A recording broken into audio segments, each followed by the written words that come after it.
other way to Paints his words protect more the serious people than she ever, loves. saying he's going to Beatrice tear agrees and all of the accepts demon's the limbs deal, apart, just like he hoping that promised. somehow, Suddenly, someday, the she can atmosphere bring changes everything and a back to how it strange used to and be. terrifying And energy so the spreads downfall across of the the Sparrow battlefield. Kingdom begins. As the demon The once activates a powerful glorious skill, land slowly Crown of slips into Desire, a cycle it of forces pleasure any and living being corruption. nearby to The give people in who to their once shone deepest, with light, wildest the instincts, hopeful and citizens, no one can the resist brave it. knights, and One of even the the knights proud nearby queen senses the begin danger to and fall. shouts out a warning, Darkness spreads, and believing those that who the give king in of the to evil Lionheart never return is to who they facing once something were. deadly. Among them, The a androgen knight demon stares eventually in loses shock, control, unable to letting his understand how desires Leon win, escapes and the illusion crosses of a line desire, no one thought because that possible. magic He enters the queen's room, driven by temptation.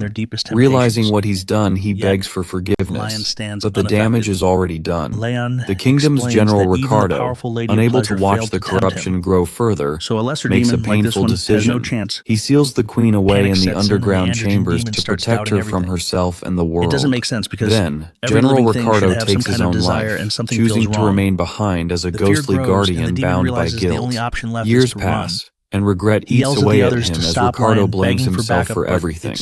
Though he knows how it ends, Ricardo is forced to watch the tragedy repeat over and over.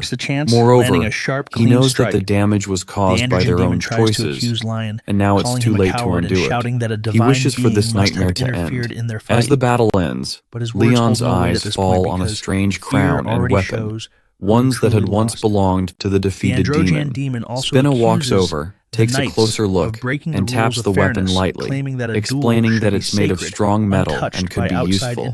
But Leon explains that there's a problem. It's been corrupted, and evil clings to it. Worse, it seems to trap souls inside. Sir Spinne then offers to destroy it, and Leon, trusting his judgment, leaves it in his hands. After that, Goddess Plo calls Leon from behind. Leon turns to the goddess, holding out the crown taken from the fallen enemy, telling her it might be too tainted, something unfit for her eyes. Still, Goddess Plo gently nods, saying it's okay and that she wants to see it.